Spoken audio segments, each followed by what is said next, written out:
You're running through a dense forest. A branch catches your leg and opens a deep gash. You wrap it in whatever you have and keep moving. No pharmacy, no antibiotics, no doctor. And yet you don't die. That's the part nobody ever explains. For 300,000 years, humans lived in a world perfectly designed to kill them. Infected wounds, broken bones, parasites in every water source, predators that could end you before you finished breakfast. And we didn't just survive. We spread across every continent on Earth. We outlasted ice ages. We buried our dead and kept walking. How does a species do that without a single hospital? Let's start with what we know for certain. In 1991, hikers in the Alps found a body frozen in a glacier. Ötzi the Iceman. He'd been there for 5,300 years. When scientists went through his belongings, they found something strange. Pieces of a specific fungus, birch polypore, tied carefully to a leather string. Not food, not decoration. When they examined Ötzi's stomach, they found whipworm parasites. And birch polypore is highly toxic to whipworms. He wasn't carrying it by accident. He was treating himself, deliberately, methodically, 5,000 years ago. Then in El Sidrón cave in Spain, researchers scraped tartar from the teeth of a Neanderthal who died 50,000 years ago. He had a dental abscess, a deep, agonizing jaw infection. The tartar showed he'd been chewing poplar bark. Poplar bark contains salicylic acid, the exact molecule we synthesize today to make aspirin. These weren't lucky accidents. Across every continent, ancient humans had built something we don't have a good word for, a living pharmacy passed down through generations. They used honey to seal wounds because honey is naturally antibacterial and creates an oxygen-free environment that kills infection. They packed cuts with specific clays that neutralize toxins. They watched sick animals eat particular plants and started eating them too. They were doing science, just without the lab coats. But medicine only explains part of it.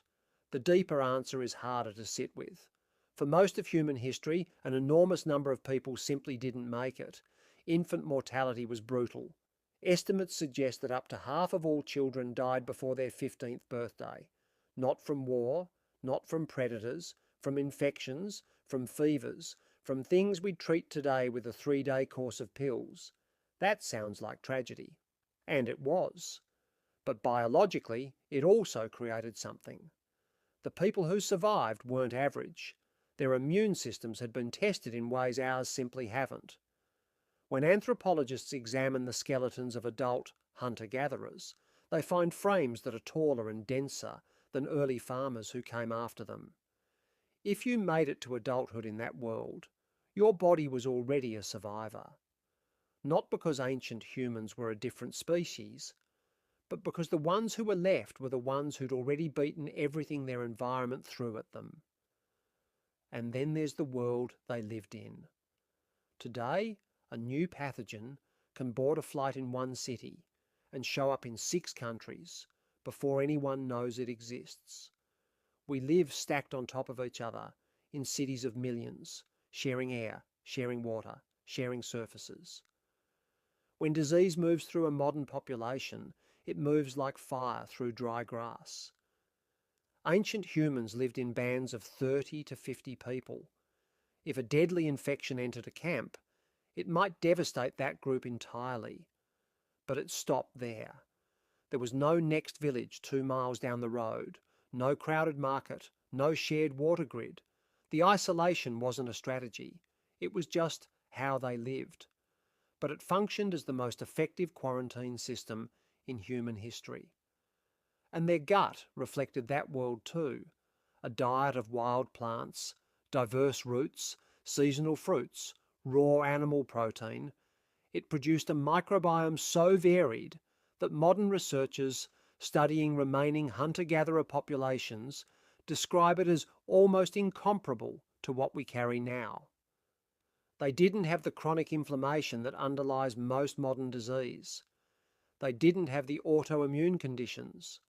Their bodies weren't fighting themselves because the environment their immune systems were built for was exactly the one they were living in. Then, about 10,000 years ago, everything changed. We started farming, we stopped moving, we built permanent settlements, domesticated animals, and began living in the closest proximity to other species that humans had ever known. Density went up, diversity of diet went down.